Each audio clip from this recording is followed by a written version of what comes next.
Hello guys! Magandang hapon sa inyong lahat.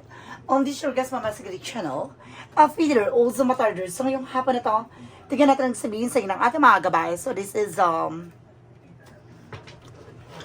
special gabay for the month of August 5 hanggang August 11 for the sign of Aries. So Aries, welcome to my channel.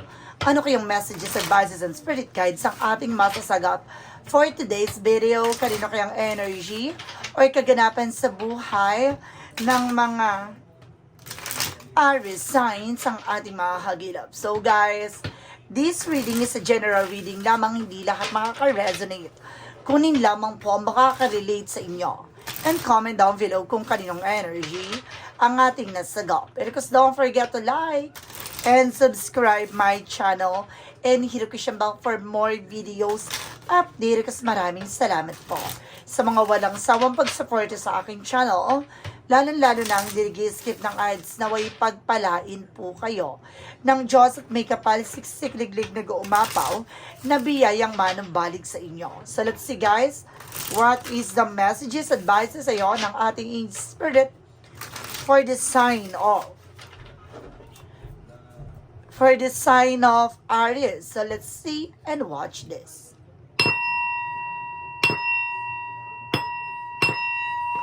Angel Spirit Guides, please give me an information po. Ano kayong gusto sabihin sa inyo ng ating mga baraha? Okay, there is the King of Pentacles, something of practicality. And this is something security provider. So, pagdating sa finances, no, kailangan maging secure ka at maging protective ka sa mga pinaghirapan mo. At pangalagaan mo ito, no? And of course, there's something guys with the 12 wands by choices, no, maging wais, no? Maging matalino sa pagpili or mga gagawin mo, kailangan mo makalaya at makawala for your comfort zone. So, kailangan walang pag-aanilang at takot. Kailangan mong gawin ng bagay na yan. So, step by step, hindi naman niya minamadali. So there's a 12 wands by choices. Pili mo yung mga bagay na makakatulong lang sa'yo. And there's a 7 story with the sneakiness. No, there's a cheating lying on you. So mag-ingat tayo dahil may mga tao sa paligid mo na maaaring nagsisinungaling o maaaring nag-betray sa'yo. No, kailangan palayain mo, pakawalan mo ang iyong sarili mula dito sa situations na to. So gamitin mo itong strategy, no, na at least alam mo na, no, na may mga tao talaga na ganyan sa paligid mo. You need to be wise. No, there's a purpose, pag-isipang mabuti ang bawat eksenang gagawin mo. Nang sa ganon, hindi ka madehado, no, hindi ka magsisi sa huli. So, you need to be wise. And there's a 5 of wands na nagbibigay komplikasyon sa situations mo. No? Kailangan na matuto tayong proteksyonan ng ating mga sarili. And there's a 10 of wands na nagbibigay pabigat, no, sa situation natin. Meron talaga na nakasubaybay at maaaring kailangan mo, you need to take an action from that. Kasi natatakot, nangangamba ka sa mga posibilidad. So, kailangan maging matapang ka ngayon na pag-isipan yung bawat eksena na para nang sa ganun wala na maging komplikasyon. Parang nangyari, nagpapaubaya ka eh. No? Parang inahayaan mo na lang mangyaring ganon. Alam mo nang ginaganon ka, no? At ginaganyan ka, no? Wala kang pakiala, parang dead man na lang, gano'n. So, you need to be wise this time. No, kailangan mo mag-pay attention, kaya lalong lumalala, no, yung ganong scenario. And this is something that I'm prescribed for revert, no, kailangan mo nang ibalik yung power on your own, no, kailangan mo alagaan, mahalin ang iyong sarili, no, kailangan na matuto tayo, no, na pangatawan at palagaan ko naman yung bagay na meron tayo. And there's a 9 of Pentacles, maging secure at practical ka sa kung ano naman yung bagay na pinangahawakan mo. Manatili kang kalmado, huwag kang agresibo. No, kailangan piliin mo yung mga bagay na makakatulong sa'yo for long term. Dapat alam mo sa sarili mong grounds mo yung mga bagay na dapat mong gawin. No, yung karapat dapat mong gawin. No, kailangan mo alisin yung takot at pangamba mo. There's a magician, something manifestation. Lahat ng bagay na gagawin mo magre-reflect sa'yo.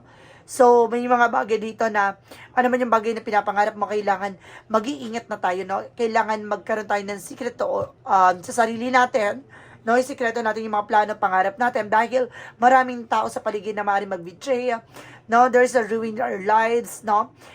Kumbaga may mga tao sa paligid na hindi mo alam na itong taon na to, hindi pala totoo at hindi pala tapat sa'yo, no? Maaaring niloloko ka lang dahil maaaring sinasabutahin nila ang pagtupad mo sa mga pangarap mo ganan. No? Maaaring may mga hinala ka na, may mga nararamdaman ka na something na you need to pay attention. So, there's something the Four of Pentacles for saving money. So, pag-isipan mabuti, basta sinasabi dito na proteksyonan mo at pangalagaan mo ko naman yung bagay na meron ka. Kasi magkakaroon to ng long-term security, long-term success. No, kailangan, there's something, a solid investment, kailangan alam mo sa sarili mo kung paano mo palalaguin yung finances na to. Kailangan pag-isipan mabuti kung ano yung magiging cause and effect or impact sa'yo. What is the Five of Wands? Represented with the Knight of Swords. In reverse, something releasing fear. Makakawala ka, makakaalis ka na sa takot at pangamba. Na may mga bagay na unti-unti mo nang matatanggap. Makikita yung posibilidad na mangyayari at magaganap. Nakakarapin mo ng katotohanan, harapin mo ng buhay na meron ka ngayon. And this is the Three of Cups for celebrations. Na maraming celebration na magaganap, na maraming mga eksenang mangyayari ngayon pagdating sa sitwasyon mo, no? Maaaring may mga tao sa paligid mo na nagbibigay pabigat. Now, there's a Three of Cups for third parties or either family related, friend of yours, na maaaring may mga obligation or responsibility na maaaring ikaw yung mismong nagbibit-bit. So, lapitin ka na mga obligasyon or negatibo, yung mga hinaing o drama. No, walang masamang tumulong, pero ang nangyayari, parang inaano ka na parang ginagawa kang ano na lang dito, parang pocket money, gano'n, parang ginagawa kang bangko, gano'n. Ang atake, kumbaga masyado ka kasing mabait, kaya inaabuso ka dito. No, ang bawat eksena kasi dahil nagpapahiram ka, or maaaring dahil tumutulong ka, ang nangyari, inaabuso ka na. No? So, kailangan mong protection at pangalagaan mo yung sarili mo dito. Hindi lahat ng mga hinaing nila ay kailangan mong tulungan dahil yung iba dyan, drama na lang. No? Hindi na wala ng katotohanan, kaya nangyayaring ganun-ganun paulit-ulit na scenario sa buhay nila kasi niloloko nila yung tao. So, ikaw, na kailangan mong dumistansya at pakawalan yung mga ganung sitwasyon, matuto tayong pangalagaan ng ating sarili at lalo-lalo na yung pinaghirapan mo. Dahil, kumbaga, nangyari, na nasanay, no, na ganun yun, paulit-ulit na nangyari, kaya yan, no, ganun yung pangadahilan. Kaya mapagmamasdan mo, kumbaga doon ka dinadaan kasi yun yung kahinaan mo. No, yun yung laging sinasabi sa'yo kasi yun yung kahinaan mo. Doon ka nila tinatarget. This is a Queen of Swords. This is something na clear the boundaries. Nilisin mo na sa paligid mo. Alisin mo yung magbibigay balakid sa pag-unlad mo. No, dapat maunlad ka na eh.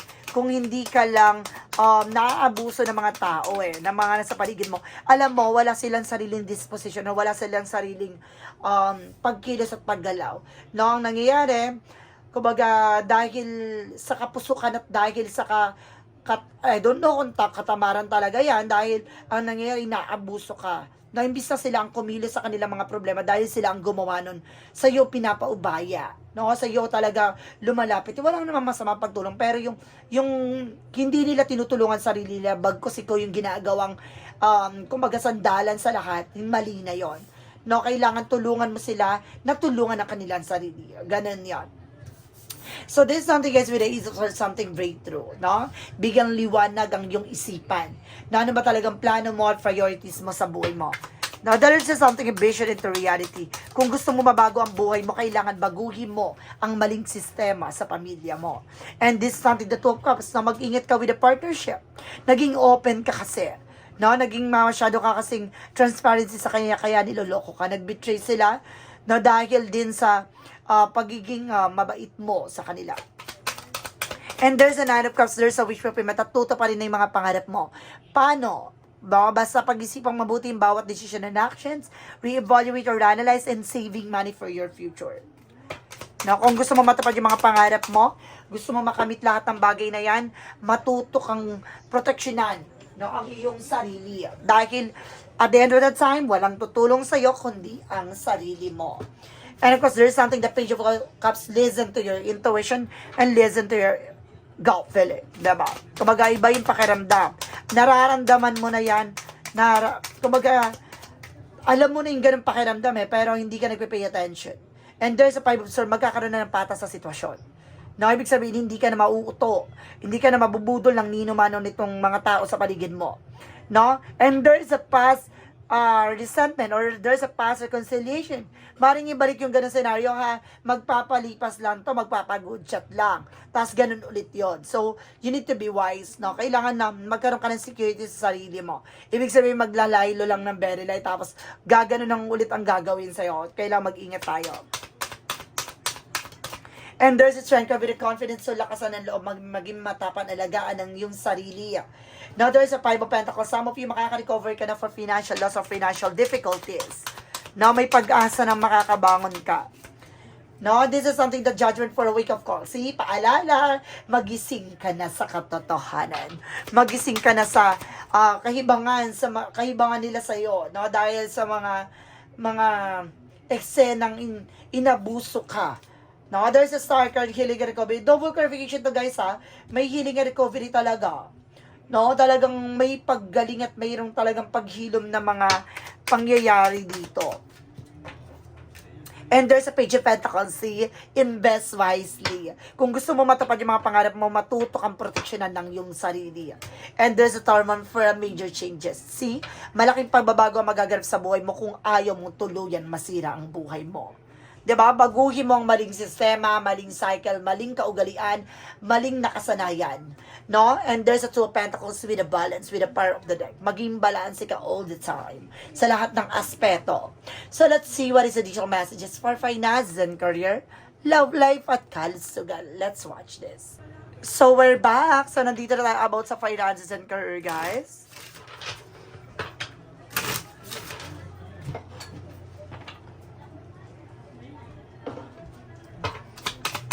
For finances and career. So let's see here. And there's a Ten of Cups with the happiness. So some of you guys na magiging masaya at magiging maligaya ka na this time. Magiging maayos ang kalagayan mo dahil nalagay mo sa tamang posisyon or tamang kalalagyan ang iyong finances. No? Naging mature ka na. No? And of course, there's something that Page of Wands at may magandang balita pagdating sa finances mo. Ito na yung simula ng paglago at pag-unlad mo.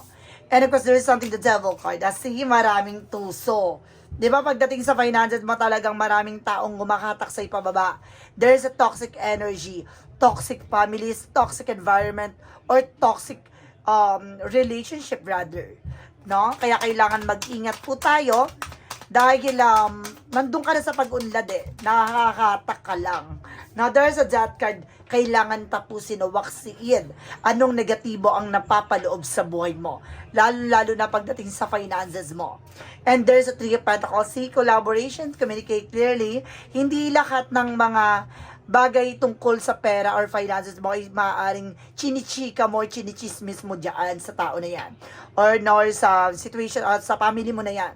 Na dahil some of them guys, na pag nalalaman nila, na marami silang mga hinaing or sinasabi sa'yo na hanggang sa maubusan ka.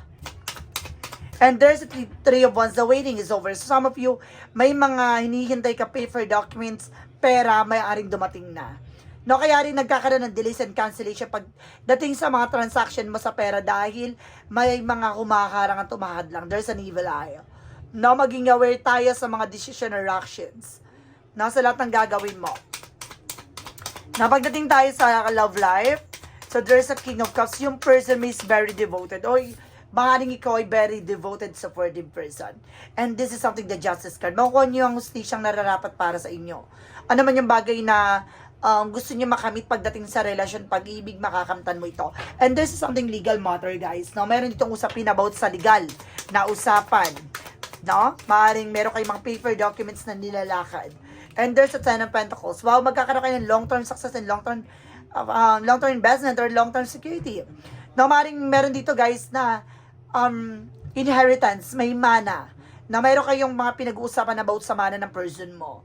No, maaaring may mga legal matters talaga kayo pinag-uusapan sa ngayon.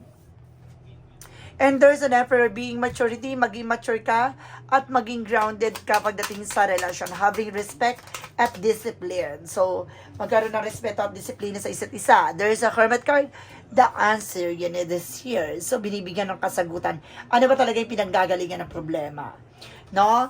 Matutuklasan mo na. There's a Four of Swords. Makinig ka sa intuition and inner voice mo. Kailangan mo rin ng tamang pahinga at kailangan mo mag-disconnect from the world. No, malalaman mo ang pinakapunot dulo ng lahat ng to. No, yung person is very devoted and mahal na mahal ka naman. No, kailangan nyo lang ng balance, respect to each and everyone. So, pagdating naman tayo sa kalusugan, so there's an Eight of Pentacles, just focus, no? Mag-focus ka sa mga kinakain mo, umiwas ka naman sa mga unhealthy foods, no? Yung mga nakagawin na kasanayan mong pagkain, kailangan matantanan ko ito ay nakakasama na sa'yo. And there's a seven of Pentacles with a harvest moment, cause and effect, consequences. So ito na, no? Kung naging mabuti at naging maalaga ka sa sarili mo, makakamtan mo ang magandang kalusugan. Kung inabuso mo, ano pang inaasahan mo? Diba? And there's an Eight of Swords. So, there's a lot of toxic negativities around you. Napapalibutan ka talaga ng toxic. Kaya nai-stress ka. Kaya maraming negative sa isip mo.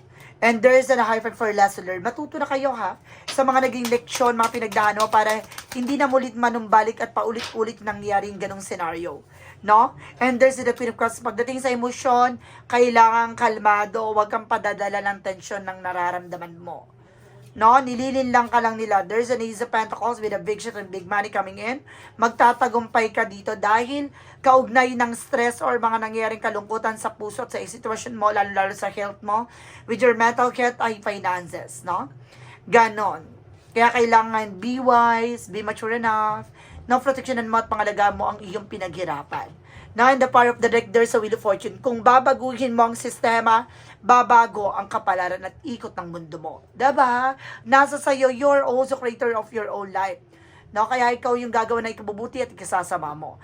Nasa sa'yo yung tamang pagkakataon at panahon para makamtan mo ang ginawa. Kaya baguhin mo na ang maling sistema. So, let's see what is the magical fairy messages, advices, and of course, pick a card, yes or no. Kung bago ka sa channel ko guys, ang pick a card, yes or no, pwede ka magtanong. Isa lang ang magiging sagot dyan within 1, 2, or 3. Then of course, kapag nakipag-isip ka na kung ano magiging question mo at nakapili ka na magiging sagot sa tanong mo with number 1, 2, and 3, please comment down below kung ano number na pili mo para malaman ko kung umabot ka ba sa reading na to. And of course, malalaman mo ang sagot sa dulo ng reading na to. So guys, maraming salamat sa mga nag-share ng aking videos, anumang uri ng social media platforms. Maraming salamat po. Let's see what is the magical fairy messages, advices. So let's watch this. Okay, we're back. Let's see what is the magical fairy messages represent what.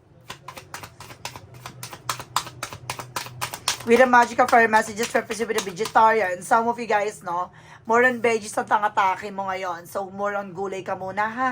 Kasi para ma-detoxify at matunawan ka ng maayos, no? And of course, there's something ngayong winter season, maring masagot na lahat ng katanungan mo. And there's a trouble, guys. Some of you magta-travel ka talaga, international or local.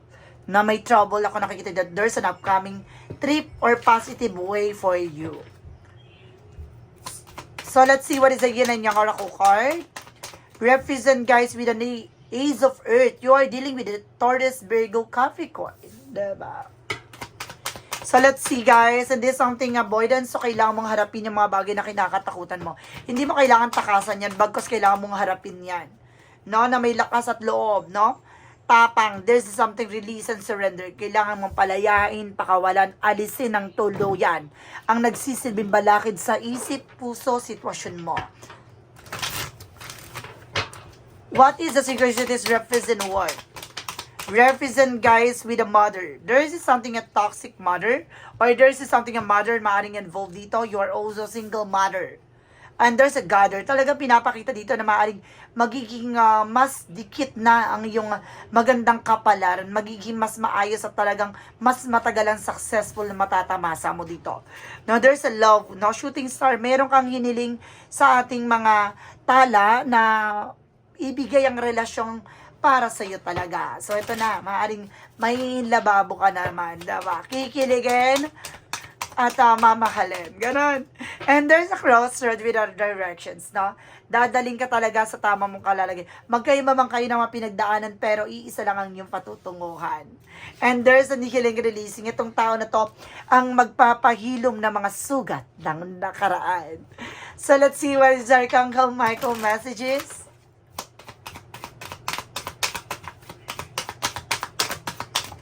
And there's something the person that you're asking is about trustworthy. Itong tao na to, no, na maaari pinagkakatiwalaan mo, maaari talaga mapagkakatiwalaan mo, tapat naman sa'yo. So, let's see what is a Jesus loving quote said. A Jesus loving quote said.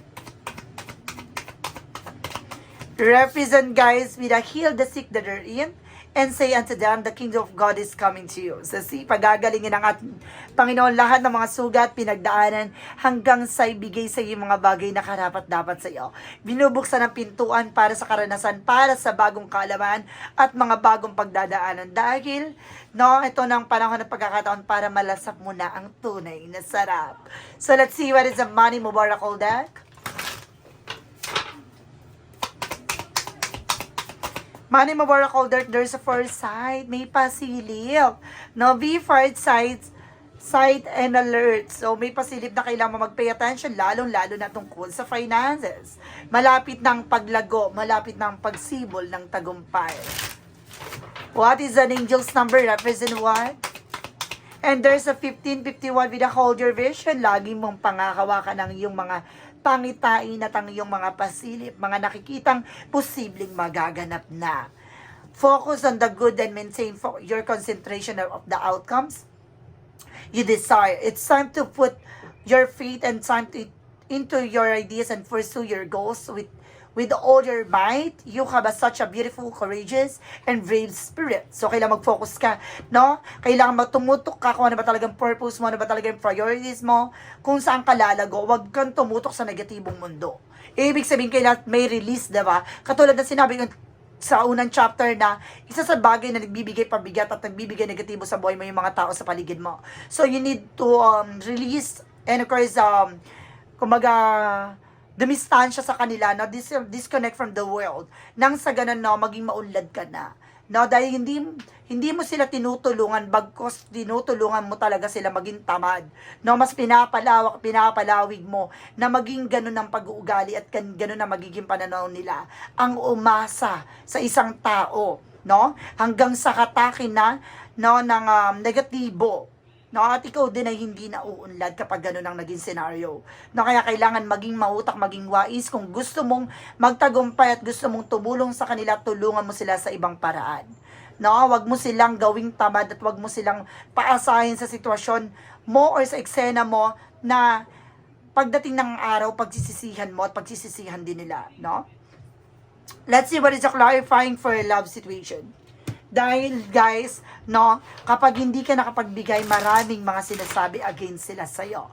Diba? Ngayon, you need to step out of your comfort zone. Kailangan mo na alisin ang takot at pangamba mo sa mga ganong scenario. Kasi natatakot ka may masabi, natatakot ka sa posibilidad na maganap.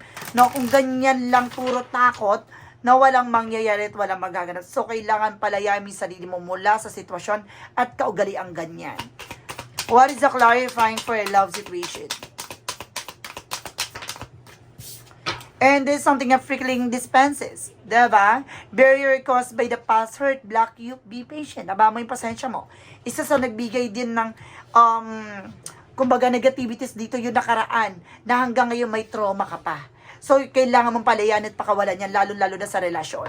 No, kung hindi ka naging masaya sa kanya, kung naging kabiguan at naging nag-betray sa sayo, no, wala nang part na para magkaroon ng second chances siya. So, kailangan mo na palayan at paalisin. No, wag mo nang i-stay ang isang tao na yan na magbibigay negatibo lang, no? Sa buhay mo. Parang isang ano yan eh. Parang isang pananim na kung may peste, mananatili yan sisirain. No, ang magiging pundasyon mo. Yung magiging pag-unlad mo. So, kailangan malisin yan. And there's a shadow work represent what?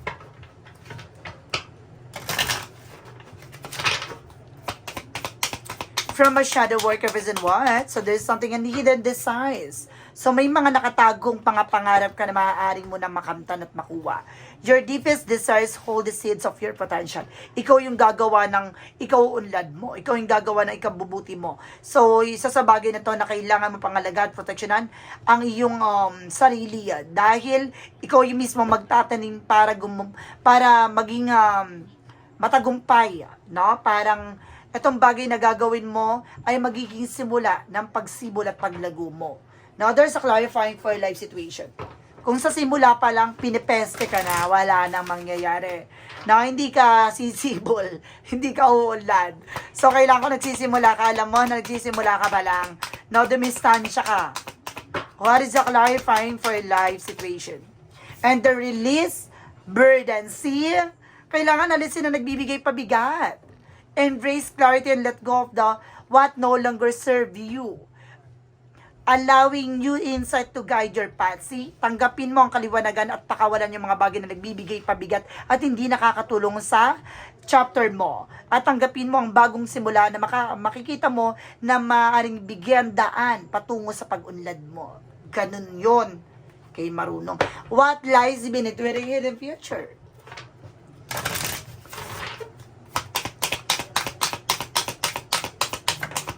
And there is some anger management. No? Isa dito na parang napangungunahan ka ng galit at inis. So, kailangan maging, isa pa yan sa kailangan mo i-manage, no? Ang pagiging mainitin ng ulo. No? Or yung galit, no? What is a part of the life represent what?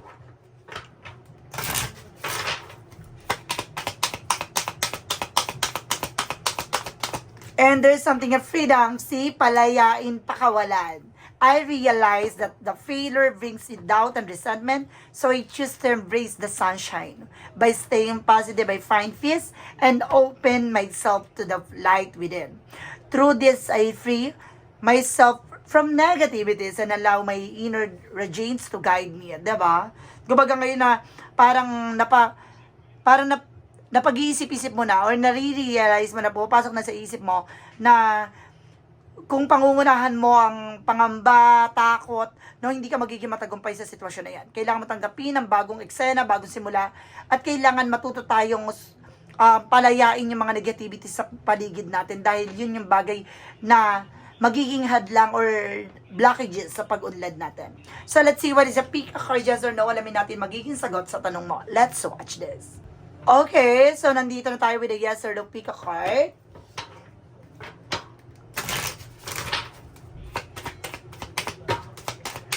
So, nandito na tayo with a yes or no pick a card that start with the number 1. Na alam ko nakapag-isip ka na ng tanong.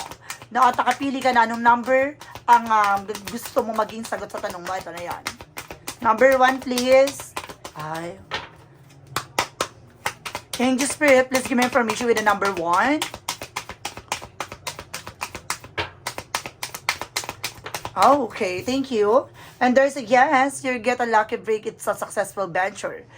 Kumbaga nakuha mo yung tama pagkakataon at magiging matagumpay ka sa tatahaking mong landasin sa buhay mo.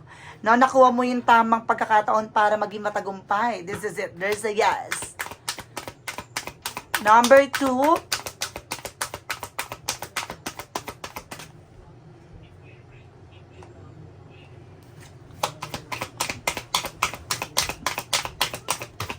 Number 2, there is a yes again. You have the answer. Opening doors access. No, nakuha mo ang kasagutan ito na binubuksan ng bagong pintuan sa pagunlad mo, no? Sa pagbibigay ng impormasyon para malaman mo ang kahalagahan na nangyayari sa buhay mo. And there's a number 3 with a no. Losing part of yourself, missing peace gone away. So, isa sa parte ng buhay mo, sarili mo, ay maaaring nagkulang o nawala na. No, dahil sa kapabayaan at dahil sa pagmamahal mo sa mga tao sa paligid mo, nakalimutan mo na ang sarili mo. No, kailangan mo nang kumpletuhin at tutukan ang iyong sarili mula sa nangyari na yan, na kailangan matuto tayong maging wise at practical. No, pangalaga at proteksyonan natin ang ating sarili mula sa mga taong kumbaga sumisira sa atin. So guys, this is a special gabay for the month of August 5 hanggang August 11 for the sign of for this sign of Aries. So Aries, maraming salamat po for this wonderful reading. So once again, this reading is a general reading lamang, hindi lahat makaka-resonate. Kunin lamang po ang makaka-relate sa inyo and comment down below kung kanino ng energy ang ating nasagot. And of course, don't forget to like and subscribe my channel and hit the notification bell for more videos update. Maraming salamat po sa mga walang sawang pagsuporta sa aking channel, lalong-lalo na ang skip ng ads na way pagpalain po kayo ng Diyos at may kapalisiksik liglig na guumapaw na biyayang manang balik sa inyo. Maraming salamat po and see you in the next video. Bye-bye and babush!